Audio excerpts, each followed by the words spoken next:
అలాంటి పాత్ర కోసమే నా ఎదురుచూపు అంటున్న కీర్తి సురేష్.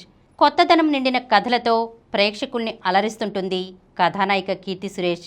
ఆమె గతేడాది రివాల్వర్ రీటా, ఉప్పు కపురంబు లాంటి చిత్రాలతో సందడి చేసినా అవి సినీ ప్రియుల్ని అంతగా ఆకట్టుకోలేదు. ప్రస్తుతం పలు భాషల్లో వరుస చిత్రాలతో బిజీగా గడుపుతున్న ఈ తార మహానటి లాంటి పాత్రలు కావాలని అంటోంది. ఓ ఇంటర్వ్యూలో కీర్తి మాట్లాడుతూ, మహానటి నా జీవితాన్నే మార్చేసిన సినిమా.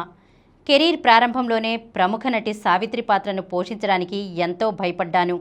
నేను సాధారణ పాత్ర చేయట్లేదని నాకు తెలుసు, కానీ ఈ చిత్రం నన్ను అంతర్జాతీయ స్థాయిలో నిలబెట్టింది.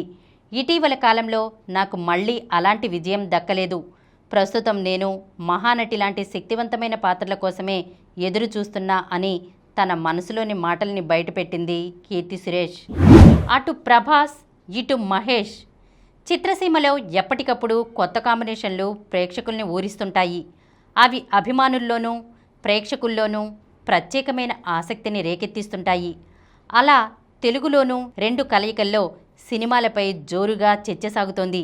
మహేష్ బాబు, బుచ్చిబాబు సానా కలయికలోని సినిమా ఒకటైతే, ప్రభాస్, ఆదిత్యధర్ కాంబినేషన్లో మరొకటి. దురంధర్ వరుస సినిమాలతో సంచలన విజయాల్ని సొంతం చేసుకున్నారు ఆదిత్యధర్. ఆయన ప్రభాస్ జట్టు కడితే అది మరింత ప్రత్యేకం కానుంది.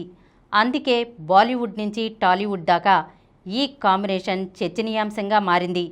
అలాగే ఇటీవల పెద్ది విడుదలైన వెంటనే ఆ చిత్రదర్శకుడు బుచ్చిబాబు సానా, అగ్రకథానాయకుడు మహేష్ బాబు కలయికపైన చర్చ మొదలైంది.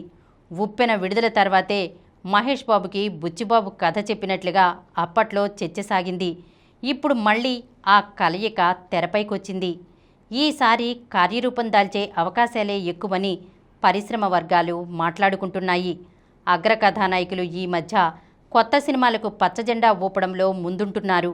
కానీ అవి పూర్తి కావడమే ఆలస్యం అవుతోంది. ప్రభాస్ ప్రస్తుతం పలు సినిమాలతో బిజీగా ఉన్నారు.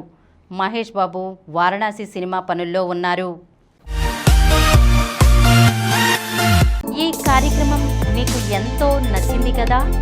ఇటువంటి మరిన్ని వీడియోల కోసం అనతి కాలంలోనే 21 కోట్ల వ్యూస్ సాధించిన సమరం ఛానల్కు సమర్పించు సమరం సినిమా ఛానల్కు సబ్స్క్రైబ్ చేయండి, లైక్ చేయండి, మీ ఫ్రెండ్స్కి షేర్ చేయండి.